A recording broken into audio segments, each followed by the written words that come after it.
Pernyataan Komisi Nasional Pengendalian Tembakau memicu kontroversi setelah mengungkapkan soal filter rokok di Indonesia yang mengandung hemoglobin atau sel darah babi. Untuk membahas hal ini telah hadir di studio Ketua Kontrol Tobacco Support Center Dr. Kartono Ahmad dan Sekjen Gabungan Perserikatan Pabrik Rokok Indonesia Hasan Auni Aziz.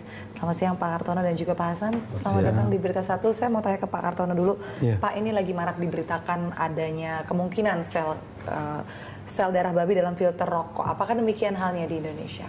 Saya tidak tahu di Indonesia karena saya tidak tahu filter rokok dari mana. Tapi sebetulnya penggunaan jaringan babi, tapi dulu babi hutan, hog tisu itu sudah sejak ditemukan. Ini saya ada bukunya di sini yang mengungkapkan itu tahun 63.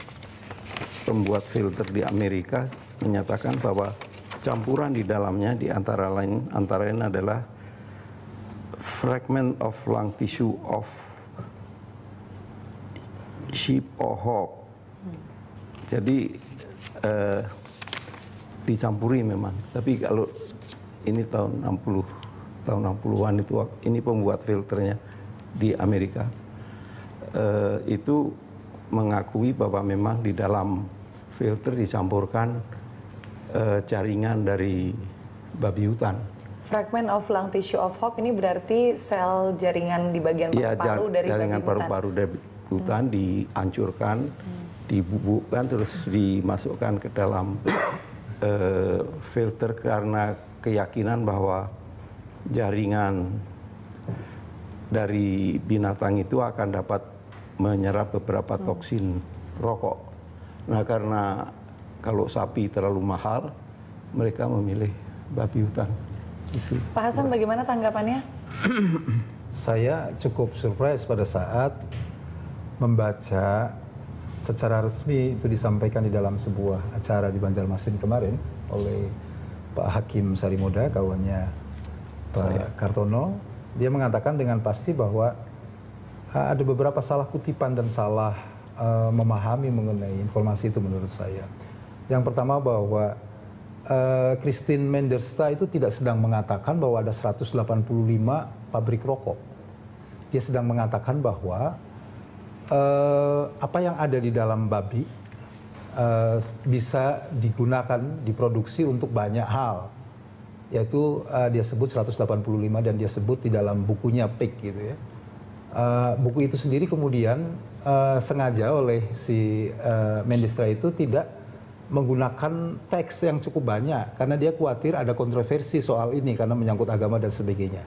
Nah, justru kekhawatiran itulah yang kemudian ditangkap oleh Profesor Simon di Australia dan itu digunakan untuk kampanye anti tobacco. Dan celaka lagi kemudian dipakai oleh Pak Hakim Sarimuda dan dia mengatakan bahwa yang ada di Indonesia saya cukup hati-hati Pak Kartono tadi mengatakan bahwa itu tidak tahu ya karena itu sudah mengatakan bahwa di Indonesia sudah mengandung ini kan. Tapi menurut pengamatan Anda, jadi mula dari riset ini sebenarnya bukan untuk meneliti apa yang menjadi kandungan dari filter rokok, tidak, melainkan apa saja yang bisa dijadikan penggunaan sel darah. Bukan gitu. Seperti itu. Jadi Christine itu meneliti dari jaringan babi itu selain daging yang dimakan, jaringan yang lain bisa untuk apa saja, digunakan untuk apa saja dan dia melacak setiap jaringan itu untuk apa. Nah, dia menemukan bahwa ternyata darah babi hemoglobinnya dipakai untuk mencampuri filter rokok. Dan memang seperti yang Anda katakan tadi, ada riset yang menunjukkan di tahun 60-an memang dipakai di beberapa produsen rokok di Amerika. Bukan. Produsen filter yang menjadi bagian dari rokok juga. Ketika pertama kali filter diperkenalkan tahun 60-an, itu produsennya menyebutkan isinya apa saja. Oke, tapi saya ingin tanya, ini Anda sebagai Ketua Kontrol Tobacco Support Center yang juga memang organisasi anti rokok di Indonesia, apakah sudah pernah melakukan penelitian ilmiah? Apakah memang benar? Tidak, karena penelitian ilmiah seperti itu mahal. Dan tugas kami bukan untuk melakukan penelitian. Jadi kalau ada literatur kami pakai. Tapi saya juga membaca bukunya Christian ini dari internet karena bisa dibuka satu halaman. saya tidak menemukan memang apakah berapa pabrik rokok tadi? 185 produsen rokok di seluruh dunia. Saya nggak tahu. Kalau itu saya nggak tahu karena saya tidak menemukan. Cuma menemukan bahwa memang dia melacak jaringan babi itu digunakan untuk apa saja.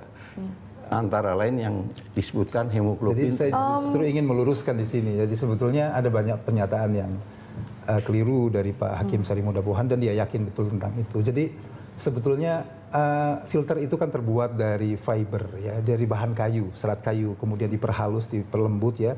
Tetapi dia kan karena sangat lembutnya maka dia butuh yang namanya pengerasan untuk dia menjadi stabil. Setelah membutuhkan kestabilan ini maka diberikanlah yang namanya plasticizer. Plasticizer itu dibutuhkan triasin. Triasin itu bisa dari nabati, bisa dari hewani.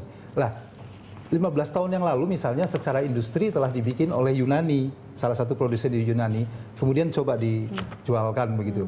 Tetapi kita tahu bahwa semua produk yang berhubungan dengan banyak multi kultur, agama dan sebagainya pasti sangat berhati-hati soal itu.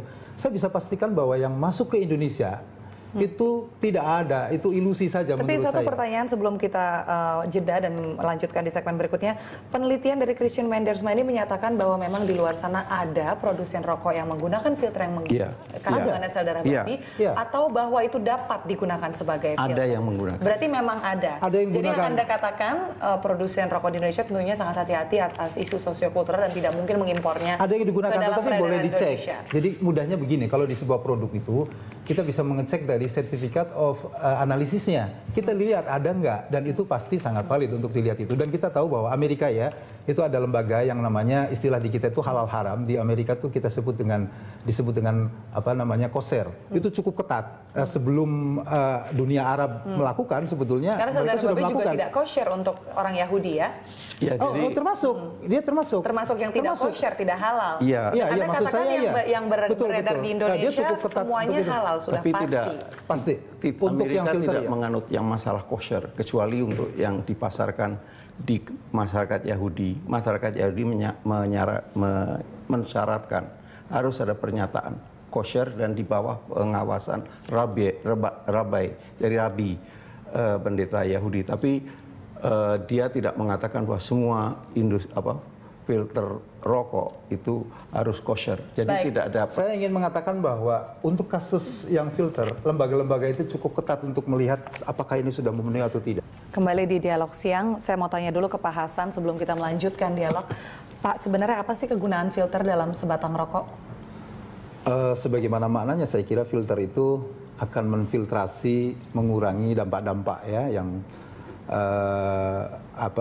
dari asap begitu ya. Tetapi yang disebut filter tentunya tidak seperti yang asetato itu, tidak selalu begitu karena fungsi filter itu bisa dia di dalam bentuk tembakonya, bisa dia di dalam bentuk CTP-nya dan lain-lain. Cuma kita di bayangan kita atau semacam busa yang berada di ujung tembakau yang paling dekat ke mulut. Itu kita sebut sebagai filter, tetapi fungsi filtrasi itu tidak selalu adalah filter karena fungsi di rokok SKT berdasarkan riset-riset yang kami lakukan itu juga memiliki fungsi-fungsi filtrasi. Baik, sebelum kita mendengar isu kemungkinan adanya sel darah babi dalam filter sekitar yang mencuat sekitar 4-5 tahun yang lalu ini, apa saja sih bahan yang normal digunakan dalam sebuah filter rokok?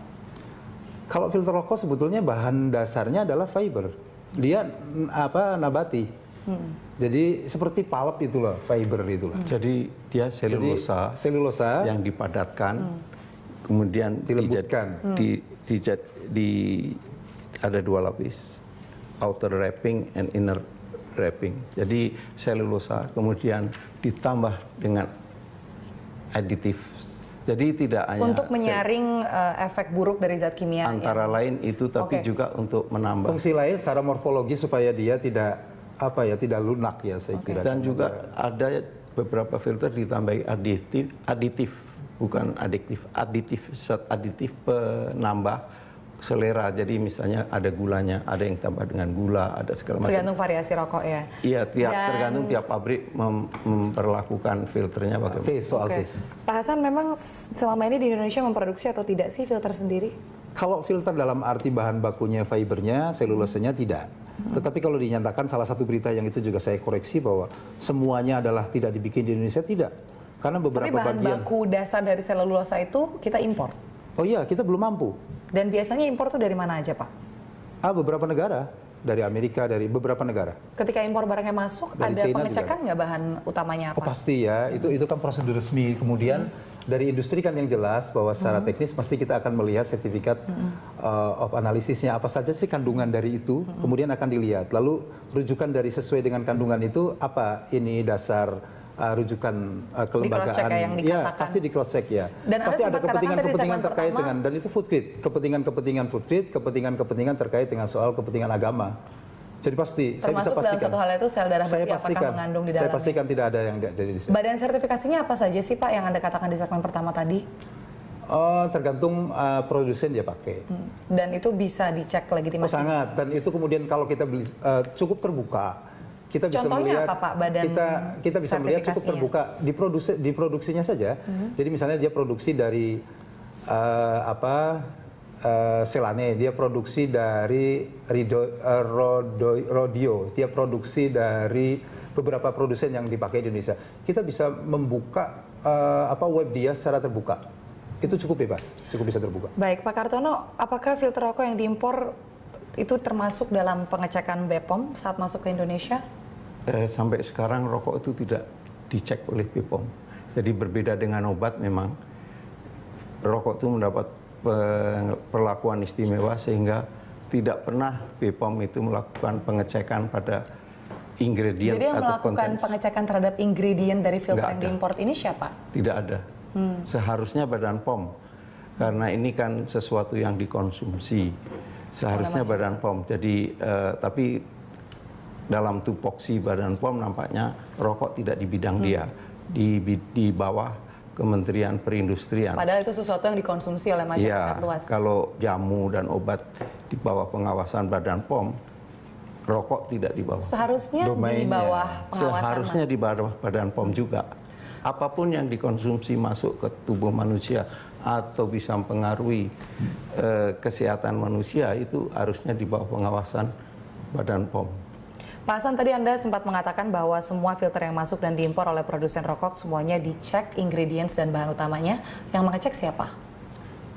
Kita melihat CEO-nya, kemudian di internal kita uji. Jadi masing-masing perusahaan itu sendiri yang Oh mengecek iya, dan bahan-bahan badan-badan utamanya. perusahaan, lab-lab perusahaan kita cukup qualified untuk melakukan itu. Selama ini juga dipakai. Lalu bagaimana masyarakat atau konsumen bisa menjamin bahwa tidak ada unsur kesengajaan untuk menutupi beberapa zat yang menjadi bagian dari filter? Pertanyaan saya dibalik, bagaimana ada statement bahwa itu mengandung babi? Dari mana? Kalau tidak pernah mencek bahwa itu mengandung babi, maka jangan disampaikan dulu. Dicek dulu. Pak Kartono tadi sudah melakukan verifikasi bahwa tidak melakukan penelitian tentang itu.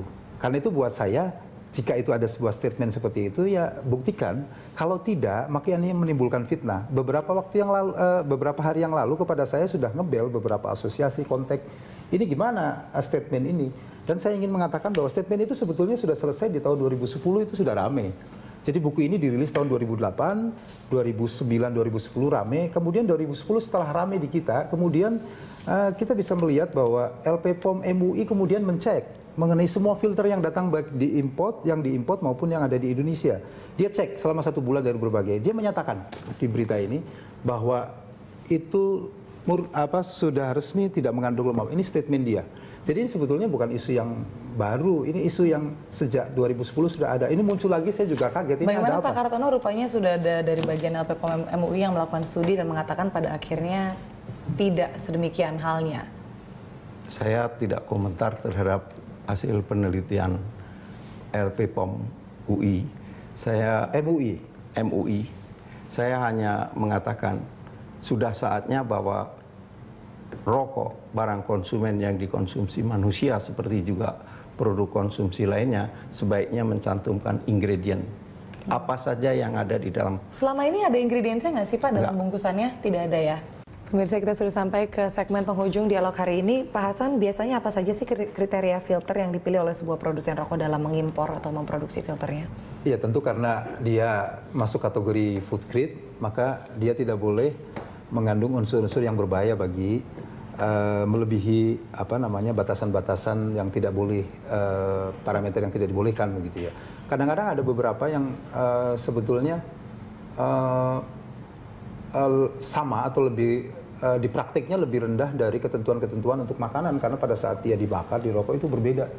Nah, itu yang pertama. Kemudian yang kedua, pasti yang kita isukan yang sebetulnya tidak ada itulah kita juga melihat pada aspek apakah dia mengandung lemak babi atau tidak, minyak babi atau tidak, atau darah hemoglobin babi atau tidak.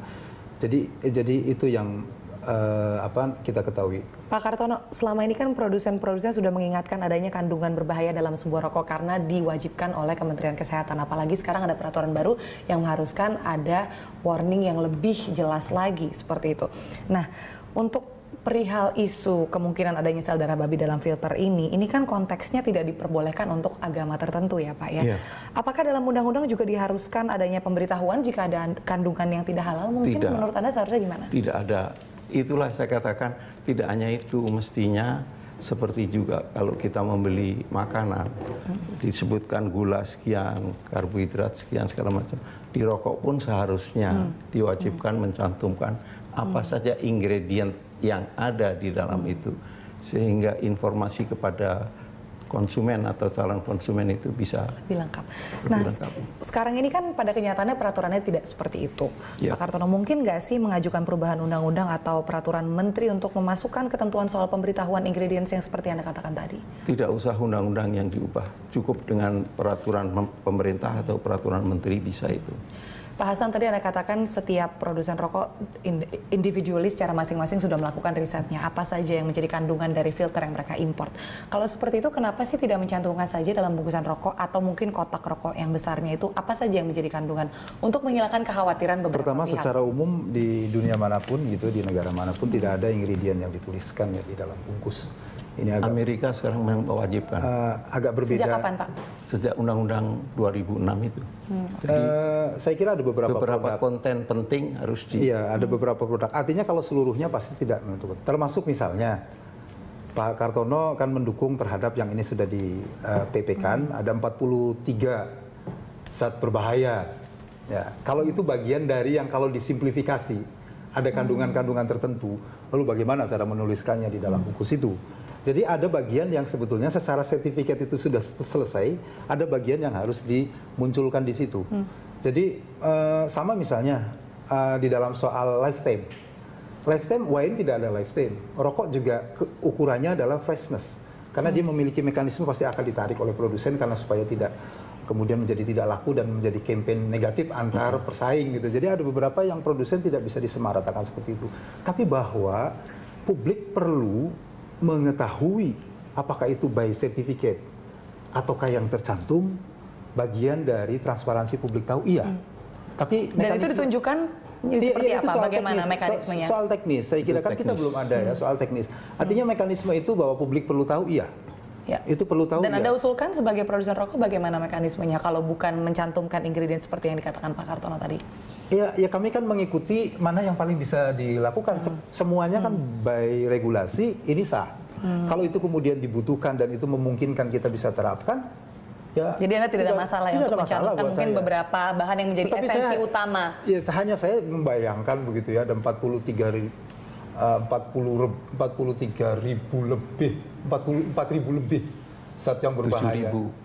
7.000 zat berbahaya. Dan memang pada kenyataannya seperti itu. Iya. Iya. Ya, yang di Indonesia enggak, itu ketentuannya begitu. Iya, ketentuan begitu. Indonesia. Tapi Pak Kartono juga 4.000 kayak apa sih juga susah, apalagi harus dicantumkan. Dan nggak mungkin satu-satu dicantumkan. Tapi tidak perlu seperti itu maksud saya. Bagaimana Pak Jadi Kartono? saya tidak tahu, saya tidak ingat lagi kalau bahwa itu yang dicantumkan 47. 4.000. Bukan yang tadi 47. Itu kan informasi kesehatan. Oh, kan?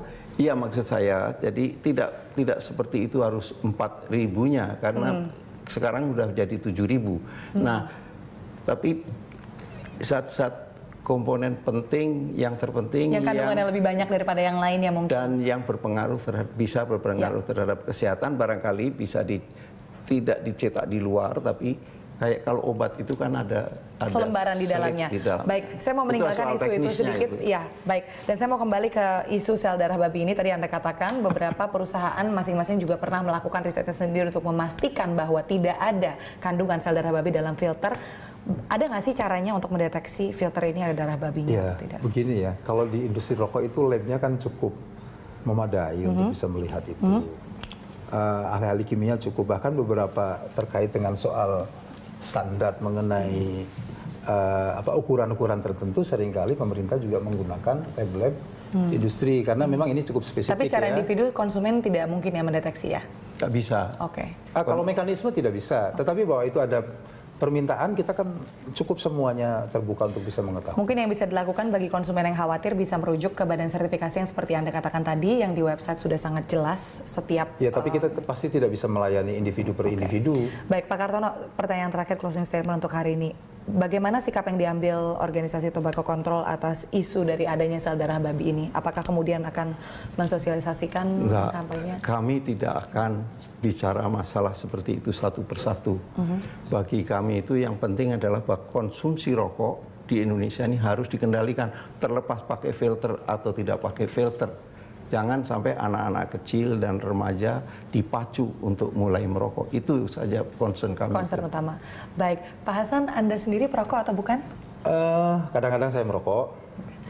Apakah mungkin pernah mencoba rokok import yang mungkin mengandung filter asal Yunani atau Belanda yang disebut dalam risetnya Ibu Christine Minsterm ini? Saya tidak terlalu sering ke luar negeri ya. Oke. Tapi yang penting buat saya di dalam konteks diskusi ini adalah harusnya secara gentle, Pak, dalam hal ini individu atau lembaga, karena dia menyangkut lembaga, Pak Hakim Sari Muda Pohan harus mengoreksi terhadap statementnya, karena dimunculkan di koran dan itu memastikan bahwa itu dia mengatakan benar, banyak hal yang buruk, yang tidak benar maksud saya. Dan kalau tidak, saya kira memiliki implikasi banyak ya terhadap pemahaman orang terhadap, kecuali itu tujuannya yang disampaikan oleh Hakim Sari Muda Pohan. Tetapi kalau tidak, saya kira punya konsekuensi hukum atas ini kalau dia tidak mencabut. Saya kira itu. Ya. Baik, Pak Kartono dan Pak Hasan, terima kasih sudah berbagi informasi di Berita Satu siang ini.